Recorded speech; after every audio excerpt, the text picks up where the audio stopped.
Invicta FC 23 was a technical night that showcased not only the future of our divisions, but also the present. Hey everybody, TJ Santis along with Julie Kedzie wrapping up a great night of fights here in Kansas City.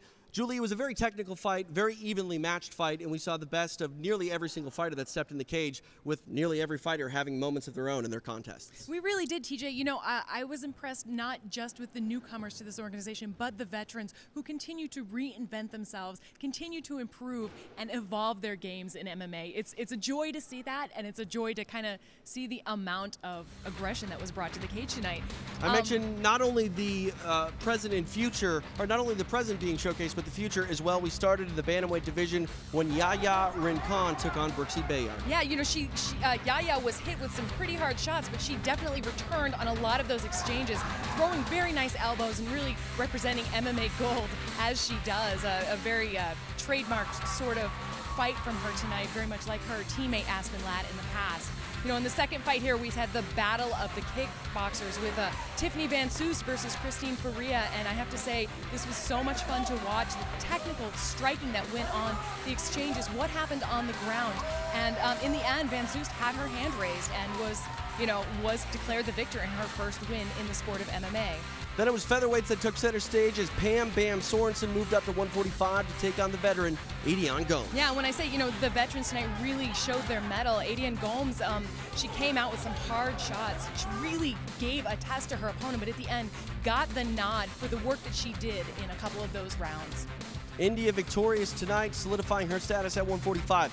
Andrea KGB Lee returned to welcome Liz Tracy to the flyweight division. And you know somebody's got to be tough when they take on KGB Lee as their very first fight in the organization.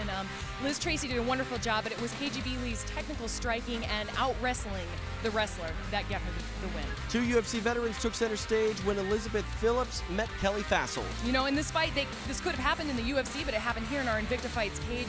Fassels was able to throw a variety of strikes, rattling them off, and ultimately defeating Elizabeth Phillips, putting her back on her heels and really showing a very dominant, good striking game. Tonight belonged to Kelly Fassels. Adam Waits went to work in a really fun fight between the former champ Erica Tiburcio and Tessa Simpson. Yeah, you know, we saw Tessa Simpson come in very strong in initial exchanges in this fight, but Tiburcio prevailed, really grinding her way through, getting her own shots in, and showing us kind of that trademark Tiburcio never quit as she went from position to position, strike to strike, and really prevailed with some very nice scrambles, I think. Both ladies had their moments in this fight, but tonight belonged to the Brazilian and former champion, Erica Tiburcio.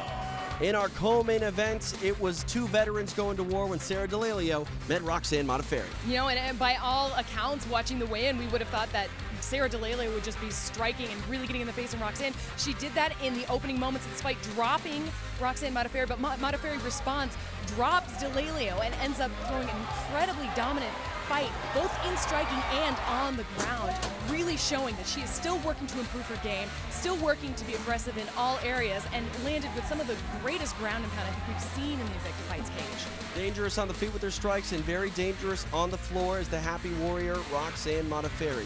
The undefeated prospect remains undefeated as Poland's Agnieszka Niedzwiecz earned a decision win over Vanessa Porto. You know, and this has to be the hardest that Niedzwiecz has ever been pushed in this cage, but she did prevail as well. She outpointed the Brazilian fighter, taking a lot of strikes along the way, but ultimately staying perfect in her 10-0 record.